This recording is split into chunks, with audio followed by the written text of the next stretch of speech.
ಗೊತ್ತಿಲ್ಲದೆ ಒಂದು ಸಾರಿ ಮೋಸ ಹೋದೆ ಎಂದು ಮಾತ್ರಕ್ಕೆ ಪದೇ ಪದೇ ನಿನ್ನ ಜಾಲಕ್ಕೆ ಬಲಿ ಆಗ್ತೀನಿ ಅನ್ನೋ ಭ್ರಮೆ ಇಟ್ಕೋಬೇಡ. ಅವ್ರು ಹೀಗಂದು ಅಂದೆ ಮನೆಯವ್ರ ನಂಬಿಕೆನೆಲ್ಲ ಕಳ್ಕೊಂಡಿರೋದು. ಇದು ಮುಂದುವರಿಬಾರ್ದು. ಈ ವಿಷಯದಲ್ಲಿ ನಾನೆಲ್ಲ ನಿಮ್ ಜೊತೆಗಿದ್ದೀನಿ. ಅಪ್ಪ ಮತ್ತೆ ಬಾಬಾ ಸೇರ್ಕೊಂಡು ಆ ನಾಗಮಣಿನ ಎಲ್ಲೋ ಬಚ್ಚಿಟ್ಟಿದ್ದಾರೆ. ಆ ಸ್ಥಳ ಯಾವುದು ಅಂತ ಪತ್ತೆ ಮಾಡಿ ಆ ನಾಗಮಣಿನ ಯಾರಿಗೆ ತಲುಪಿಸ್ಬೇಕೋ ಅದನ್ನ ತಲುಪಿಸೋ ಕರ್ತವ್ಯ ನಮ್ದು. ಹಾಗಾದ್ರೆ ಆ ಪೂಜ್ಯರ ಮೇಲೆ ಆಣೆ ಮಾಡಿ ಹೇಳಿ, ನೀವು ನಮ್ಮನೆಗೆ ಹಾಕಿರೋ ಸರ್ಪ ದಿಗ್ಬಂಧನ ದೃಢವಾಗಿದೆ ಅಂತ. ನಾನು ಈಗಲೇ ಹೊರಡ್ತೀನಿ. ಅಪ್ಪನ ಮುಂದೆ ನಿಂತು ಜೋರಾಗಿ ಉಸಿರಾಡೋದಕ್ಕೂ ಹೆದರ್ತಾ ಇದ್ದ ನೀನು ಇವತ್ತು ನನ್ನ ಎದುರಿಗೆ ನಿಂತು ಪ್ರಶ್ನೆ ಮಾಡ್ತಾ ಇದ್ದೀಯ.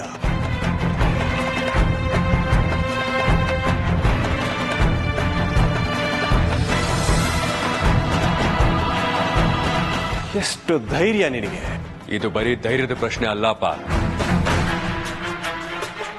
ಧರ್ಮದ ಪ್ರಶ್ನೆ, ನಂಬಿಕೆ ಪ್ರಶ್ನೆ, ನಿಯತ್ತಿನ ಪ್ರಶ್ನೆ,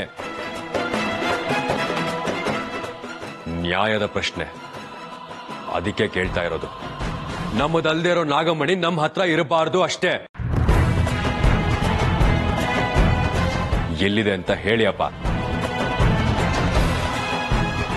ಓಹೋ, ಪ್ರಪಂಚದಲ್ಲಿ ನಿಯತ್ತು ಅನ್ನೋದು ನಿನ್ನೊಬ್ಬನಿಗೆ ಮಾತ್ರನೇ ಇರೋದು ಅಲ್ಲ?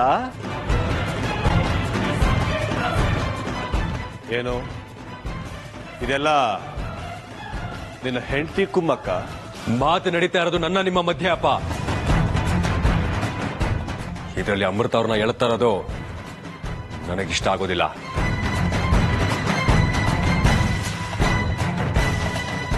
ಹಾಗೇನೆ ನನ್ನನ್ನ ಅನಾವಶ್ಯಕವಾಗಿ ನಾಗಮಣಿ ವಿಚಾರದಲ್ಲಿ ಮಧ್ಯ ತರ್ತಾ ಇರೋದು ನನಗಿಷ್ಟ ಇಲ್ಲ. ನೀವೆಷ್ಟೇ ಹೊತ್ತು ಏನೇ ಕೇಳಿದ್ರು ನಾಗಮಣಿ ವಿಚಾರದಲ್ಲಿ ನನ್ನ ನಿರ್ಧಾರ ಬದಲಾಗೋದು ಸಾಧ್ಯ ಇಲ್ಲ ಅಷ್ಟೇ. ಅದರ ಅವಶ್ಯಕತೆ ಇರೋದಕ್ಕೆ ಅಪ್ಪ ಕೇಳ್ತಾ ಇರೋದು. ನಿಮ್ಮಿಂದ ತಪ್ಪಾಗಿದೆ. ಆ ತಪ್ಪು ದೊಡ್ಡ ಅನಾಹುತ ಆಗೋದಕ್ಕಿಂತ ಮೊದಲು ಅದನ್ನ ಸರಿಪಡಿಸ್ಕೊಳ್ಳೋಕೆ ಸಿಕ್ಕಿರೋ ಅವಕಾಶನ ಸದುಪಯೋಗ ಮಾಡ್ಕೋತೀಯಾ ಅನ್ನೋ ಒಂದೇ ಒಂದು ಕಾರಣದಿಂದ ನಿಮ್ ಹತ್ರ ಕೇಳ್ತಾ ಇದ್ದೀನಿ. ನಾಗಮಣಿ ಎಲ್ಲಿದೆ ಅಂತ ಹೇಳಿ. ಎಲ್ಲಿದೆ ಎಲ್ಲಿದೆ ಎಲ್ಲಿದೆ ಅದೆಲ್ಲಾದ್ರೂ ಹೇಳಿ. ಅದನ್ನ ತಿಳ್ಕೊಂಡು ನಿನಗೇನು ಆಗಬೇಕಾಗಿಲ್ಲ. ಅಲ್ಲ, ಇಷ್ಟೆಲ್ಲ ಪ್ರಶ್ನೆ ಮಾಡ್ತಿದೆಯಲ್ಲ, ನಾಗಮಣಿ ನಿನ್ ತಾತನ ಮನೆ ಸೊತ್ತ? ಹೌದು, ನನ್ನ ತಾತನ ಸ್ವತ್ತೆ. ಏನಿವಾಗ ಎಲ್ಲಿದೆ ಅಂತ ಹೇಳಿ ಅಷ್ಟೇ. ಹೌದು ವಿಷ್ಣು, ಅರ್ಜುನ್ ಸರಿಯಾಗಿ ಹೇಳ್ತಾ ಇದ್ದಾನೆ. ಯಾವ ತಪ್ಪು ಇಲ್ಲ. ಹೇಳು, ನಾಗಮಣಿ ಎಲ್ಲಿದೆ? ರೀ, ಆಗಿರೋ ತಪ್ಪನ್ನ ಸರಿ ಮಾಡ್ಕೊಳ್ಳೋಕೆ ಸಿಕ್ಕಿರೋ ಈ ಅವಕಾಶನ ಕಳ್ಕೋಬೇಡಿ. ಹೇಳ್ಬಿಡ್ರಿ ನಾಗಮಣಿ ಎಲ್ಲಿದೆ ಅಂತ. ನನ್ನ ಹೊಟ್ಟೆಲಿರೋ ಮಗು ಯೋಗಕ್ಷೇಮ ಈಗ ನಿಮ್ಮ ನಿರ್ಧಾರದ ಮೇಲೆ ನಿಂತಿದೆ ಮಾವ. ದಯವಿಟ್ಟು ಹೇಳ್ಬಿಡಿ, ನಾಗಮಣಿ ಎಲ್ಲಿದೆ? ಅಪ್ಪ, ಮನೆಯವರೆಲ್ಲ ಇಷ್ಟು ಕೇಳ್ಕೊತಿದ್ರು, ನಿಮಗೆ ನಿಮ್ಮ ಹಠಾನ ಹೆಚ್ಚಾಗೋಯ್ತಾ? ಎಲ್ಲಿಟ್ಟಿದ್ದೀರಾ ಅಂತ ಹೇಳಿ. ನಾಗಮಣಿನ ಎಲ್ಲಿಟ್ಟಿದ್ದೀರಾ ಹೇಳಿ ಅಪ್ಪ.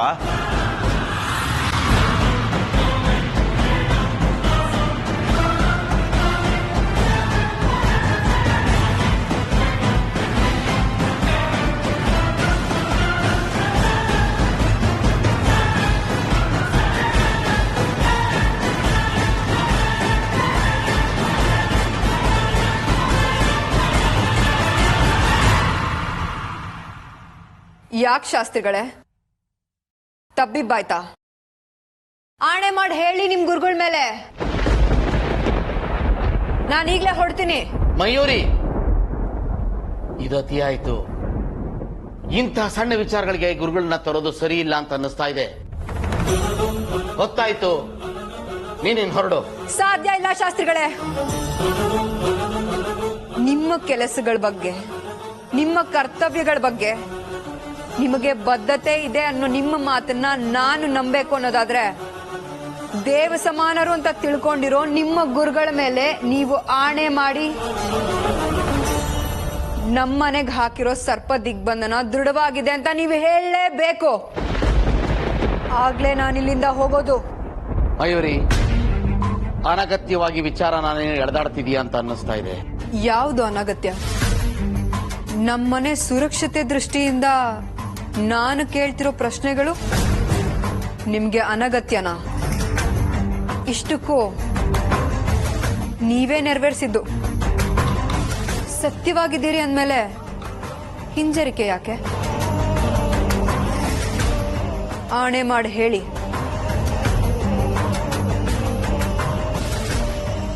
ಹಾಗಾದ್ರೆ ನನ್ನ ಊಹೆ ಸರಿ.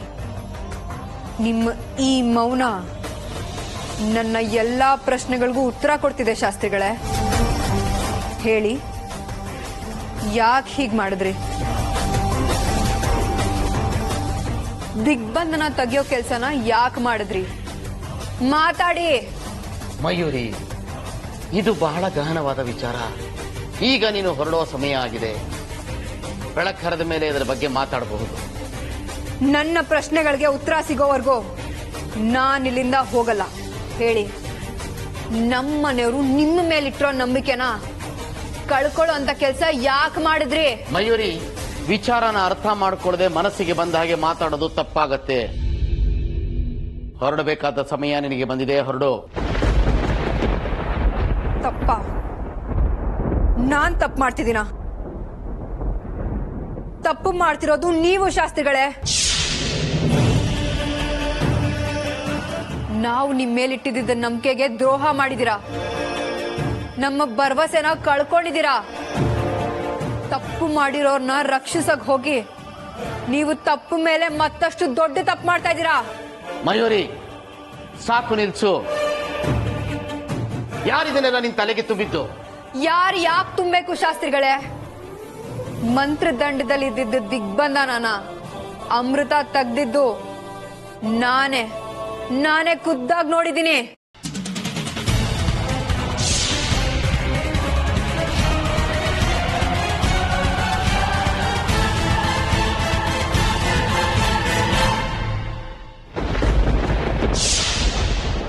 ಓಹೋ, ಇವರಿಬ್ಬರು ಮಾತು ಕೇಳಿಕೊಂಡು ನೀವೆಲ್ಲರೂ ಒಟ್ಟಾಗಿ ಗುಂಪುಗಾರಿಕೆ ಮಾಡ್ತಾ ಇದ್ದೀರಾ? ನೀವಿಬ್ರು ನನ್ನ ವಿರುದ್ಧನೇ ನಿಂತು ಬಿಟ್ರಿ ಅಲ್ಲ? ಹಾಗೆ ಅನ್ಕೊಳ್ಳಿ. ಮಾತು ಬದಲಾಯಿಸೋ ಪ್ರಯತ್ನ ಬೇಡ.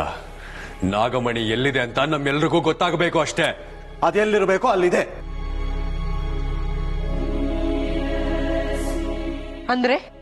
ಅಂದ್ರೆ ಸುರಕ್ಷಿತವಾಗಿರೋ ಜಾಗದಲ್ಲಿ.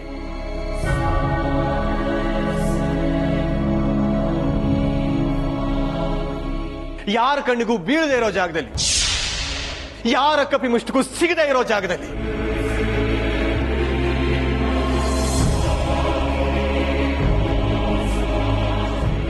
ನಾಗಮಣಿನ ನೀವು ಯಾವುದೇ ಕಪ್ಪಿ ಮುಷ್ಟಿಯಲ್ಲಿ ಇಟ್ಕೊಂಡಿದ್ರು, ನೀವು ಮತ್ತೆ ಆ ಬಾಬಾ ಈ ವಿಷಯನ ಇಲ್ಲಿಗೆ ಬಿಟ್ರೆ ನಿಮ್ಗೆ ಒಳ್ಳೇದು. ಇಲ್ಲ ಅಂದ್ರೆ ನಾಗಿಣಿ ನಿಮ್ಮನ್ನ ಸುಮ್ಮನೆ ಬಿಡಲ್ಲ. ನಾಗಮಣಿಯ ಅಸಲಿ ಹಕ್ಕಿರೋದು ನಾಗಲೋಕದವರಿಗೆ ಮಾತ್ರ ಅನ್ನೋದು ನಿಮಗೆ ನೆನಪಿರ್ಲಿ.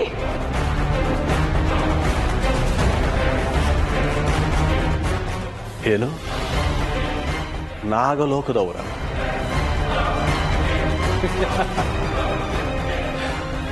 ಈ ಹಕ್ಕು ಅನ್ನೋದ್ರಲ್ಲಿ ಅಸಲಿ ಮತ್ತೆ ನಕಲಿ ಅನ್ನೋದು ಇಲ್ಲ ಅಮೃತ. ಅದು ಯಾವಾಗ ಯಾರ ಬಳಿ ಇರುತ್ತೋ ಅವರದು ಮಾತ್ರ ಆಗಿರುತ್ತೆ ಹಕ್ಕು, ಅಷ್ಟೇ. ಹಕ್ಕು ಅನ್ನೋದು ಯಾರ ಸ್ವತ್ತು ಅಲ್ಲ. ನಾಗಿಣಿ ಮಾತ್ರ ಅಲ್ಲ, ಇಡೀ ನಾಗಲೋಕನೆ ಒಂದಾಗಿ ಬಂದ್ರು ಆ ನಾಗಮಣಿ ಎಲ್ಲಿದೆ ಅಂತ ಪತ್ತೆ ಹಚ್ಚೋದಕ್ಕಾಗೋದಿಲ್ಲ. ಅಂತ ಸುರಕ್ಷಿತವಾಗಿರೋ ಜಾಗಕ್ಕೆ ಅದನ್ನ ಸೇರಿಸಿ ಆಗಿದೆ.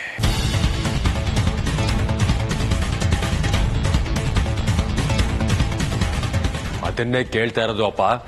ಯಾವ ಜಾಗದಲ್ಲಿದೆ ಅಂತ ಹೇಳಿ.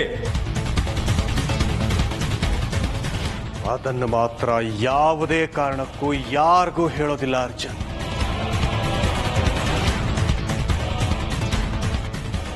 ಆ ರಹಸ್ಯ ನನ್ನ ಮತ್ತೆ ಭೈರವ ಬಾಬನ ಮಧ್ಯ ಮಾತ್ರ ಇರೋದು.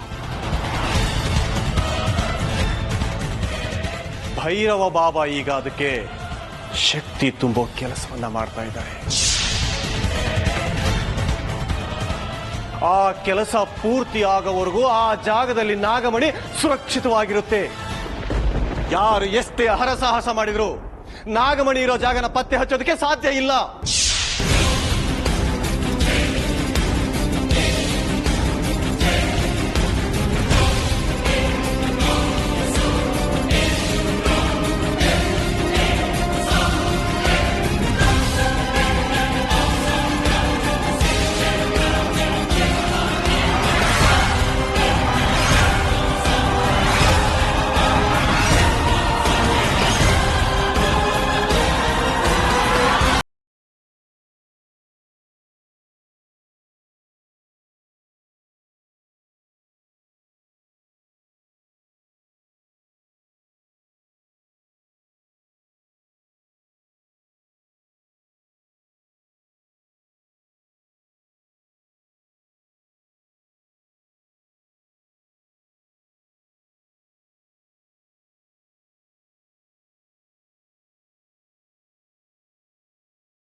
ಅಮೃತಾನೆ ನಾಗಿಣಿ ತಾನೆ.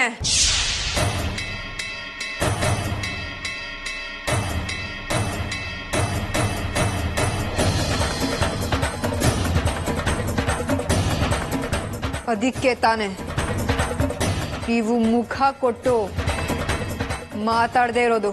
ಸುಳ್ಳು. ಅಮೃತ ನಾಗಿಣಿ ಆಗಿರೋದಕ್ಕೆ ಹೇಗೆ ಸಾಧ್ಯ? ದಿಗ್ಬಂಧನ ಹಾಕಿರುವಾಗ ನಿಮ್ಮೆಲ್ಲರ ಎದುರಿಗೆ ನಿಮ್ಮ ಕಣ್ಣು ಮುಂದೆನೆ ಓಡಾಡ್ಕೊಂಡಿದ್ಲು ತಾನೆ. ಅದಕ್ಕೆಲ್ಲ ನೀವೇ ಸಾಕ್ಷಿಯಾಗಿದ್ದೀರಿ. ನೋಡು, ಇಂಥ ಅನುಮಾನಗಳು ಅನುಚಿತ ಮಯೂರಿ. ಹೌದಾ? ಹಾಗಾದ್ರೆ ಈಗ ದಿಗ್ಬಂಧನ ತಗ್ಸಿದ್ ಯಾಕೆ ಶಾಸ್ತ್ರಿಗಳೇ? ಅಮೃತ ನಾಗಿಣಿ ಅಲ್ಲ ಅಂದಮೇಲೆ ಆ ದಿಗ್ಬಂಧನದ ಮೇಲೆ ಅವಳಿಗೆ ಆಕ್ಷೇಪ ಏನು?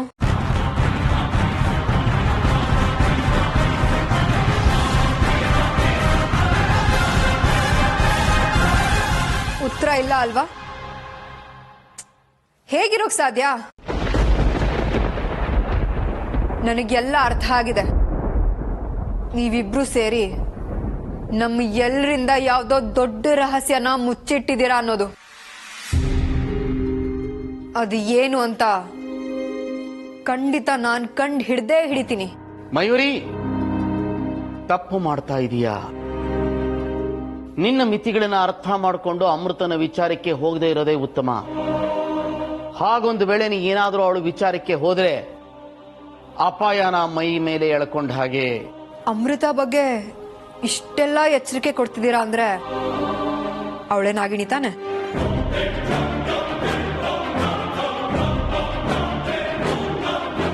ನೀವು ಮಾತಾಡದೆ ಸುಮ್ಮನೆ ನಿಂತಿರೋದು ನೋಡಿದ್ರೆ ನಿಮ್ಮ ಮೌನನೇ ಎಲ್ಲದಕ್ಕೂ ಉತ್ತರ ಕೊಡ್ತಿದೆ ಶಾಸ್ತ್ರಿಗಳೇ. ನಿಮ್ಮ ಈ ಕಣ್ಣುಗಳು ನನ್ನ ಅನುಮಾನಗಳಿಗೆ ಪುಷ್ಟಿ ನೀಡ್ತಾ ಇದೆ. ಈ ಅನುಮಾನ ನೆನ್ನೆ ಮೊನ್ನೆದಲ್ಲ ಶಾಸ್ತ್ರಿಗಳೇ. ಮುಂಚೆಯಿಂದಾನು ಅಮೃತನೇ ನಾಗಿಣಿ ಅನ್ನೋ ನನ್ನ ಅನುಮಾನಕ್ಕೆ ಈಗ ಬಲವಾದ ಸಾಕ್ಷಿ ಸಿಕ್ಕಿದೆ. ಇದನ್ನ ಇಲ್ಗೆ ಬಿಡೋಳಲ್ಲ ಈ ಮಯೂರಿ. ಈ ರಹಸ್ಯನ ಮನೆಯವ್ರ ಮುಂದೆ ಬಯಲ್ ಮಾಡೇ ಮಾಡ್ತೀನಿ. ಅಮೃತ ಯಾರು ಎಂತವಳು ಅನ್ನೋದನ್ನ ಮನೆಯವ್ರ ಮುಂದೆ ಬಯಲ್ ಮಾಡಲಿಲ್ಲ ಅಂದ್ರೆ ನನ್ನ ಹೆಸರು ಮಯೂರಿನೇ ಅಲ್ಲ.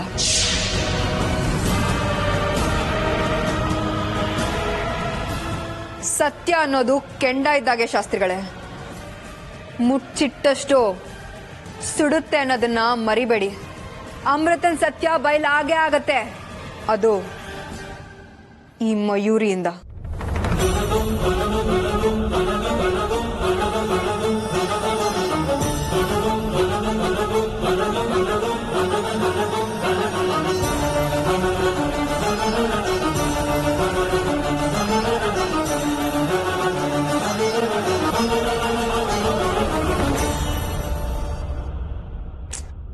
ಅಮೃತ ಅವರೇ, ಸಮಾಧಾನ ಮಾಡ್ಕೊಳ್ಳಿ.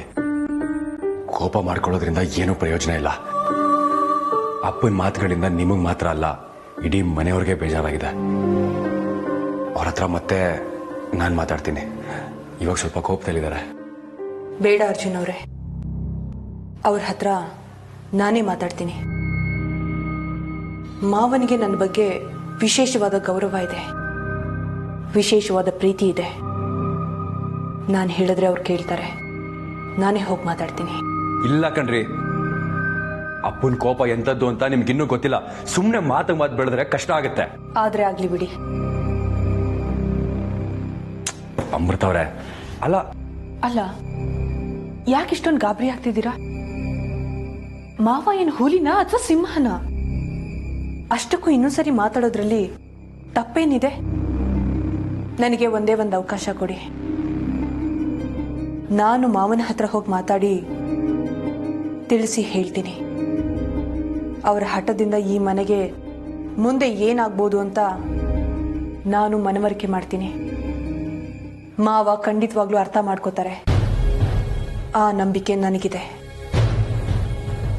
ಬೇಡ ಅಮೃತ ಅವರೇ, ನೀವು ಅಪ್ಪನ ಹತ್ರ ಹೋಗೋದು, ಅವ್ರು ನಿಮ್ಮ ಮನ್ಸಿಗೆ ನೋವಾಗೋ ಹಾಗೆ ಒರಟಾಗಿ ಮಾತಾಡಿದ್ರೆ ನನ್ನ ಮನ್ಸಿಗೆ ನೋವಾಗುತ್ತೆ. ಸುಮ್ಮನೆ ಅದಕ್ಕೆಲ್ಲ ಅವಕಾಶ ಮಾಡಿಕೊಡೋದಿಲ್ಲ ನಾನು. ಸರಿ ಬನ್ನಿ, ಒಟ್ಟಿಗೆ ಹೋಗಿ ಮಾತಾಡೋಣ. ಅರ್ಜುನ್ ಅವರೇ, ನಿಮ್ಮ ಅಮೃತನ ಮೇಲೆ ನಿಮಗೆ ನಂಬಿಕೆ ಇಲ್ವಾ? ನಾನೇ ಜವಾಬ್ದಾರಿ ತಗೊಂಡು ಮಾವನ ಒಪ್ಪಿಸ್ತೀನಿ ಅಂತ ಹೊರಟಿದ್ರೆ ನೀವು ನನ್ನ ಕೈಲಿ ಆಗೋದೇ ಇಲ್ವನೋ ಅನ್ನೋ ಥರ ಹೆದರ್ತಾ ಇದ್ದೀರಲ್ಲ, ಯಾಕೆ? ಇಷ್ಟೇನಾ ನಿಮ್ಮ ಅಮೃತನ ಮೇಲೆ ನೀವಿಟ್ಟಿರೋ ನಂಬಿಕೆ? ಚೇಚೆ, ಹಾಗಲ್ಲ ಕಣ್ರಿ. ಸರಿ ಬಿಡಿ, ನೀವೇ ಎಷ್ಟು ಕಾನ್ಫಿಡೆಂಟಾಗಿ ಹೋಗಿ ಮಾತಾಡ್ತೀನಿ ಅನ್ಬೇಕಾದ್ರೆ ನಾನು ಯಾಕೆ ಬೇಡ ಅಂತ ಹೇಳಿ. ಸರಿ, ಹೋಗಿ ಮಾತಾಡ್ಕೊಂಡು ಬನ್ನಿ. All the best.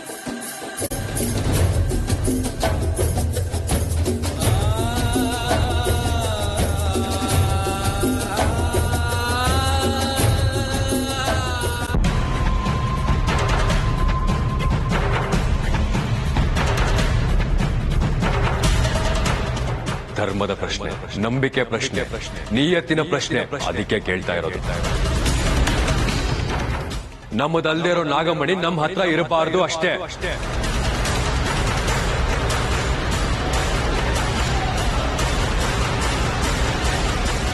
ನಾಗಮಣಿನ ನೀವು ಯಾವುದೇ ಕಪ್ಪಿ ಮುಷ್ಟಿಯಲ್ಲಿ ಇಟ್ಕೊಂಡಿದ್ರು, ನೀವು ಮತ್ತೆ ಆ ಬಾಬಾ ಈ ವಿಷಯನ ಇಲ್ಲಿಗೆ ಬಿಟ್ರೆ ನಿಮ್ಗೆ ಒಳ್ಳೇದು.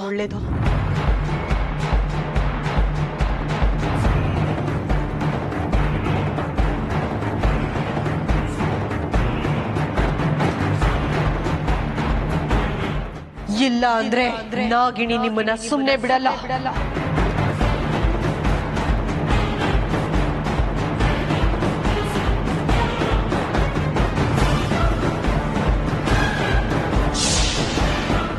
ನಾಗಮಣಿಯ ಅಸಲಿ ಹಕ್ಕಿರೋದು ನಾಗಲೋಕದವರಿಗೆ ಮಾತ್ರ ಅನ್ನೋದು ನಿಮಗೆ ನೆನಪಿರ್ಲಿ.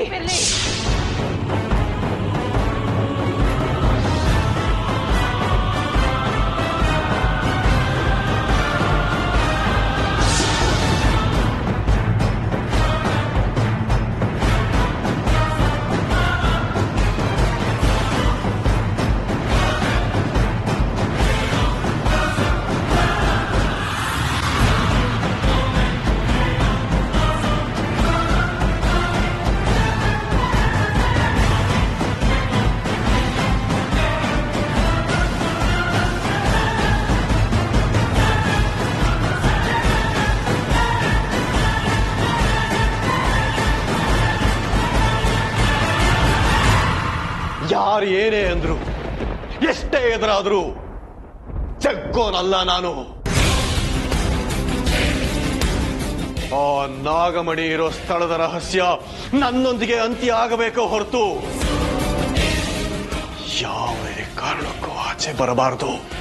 ಆ ನಾಗಮಣಿ ನನ್ನ ಕೈವಶ ಆಗೋ ತನಕ ವಿಷಯ ಬೇರೆ ಯಾರಿಗೂ ಗೊತ್ತಾಗೋದಿಲ್ಲ. ಅದೇನೇ ಆಗಿರ್ಲಿ, ನಿನ್ನೊಳಗೆ ಅದೆಂತ ರಹಸ್ಯ ಅಡಗಿದ್ರು ಅದನ್ನು ಹೊರಗಡೆ ತೆಗೆದೆ ಬಿಡೋಳಲ್ಲ ಈ ಅಮೃತ.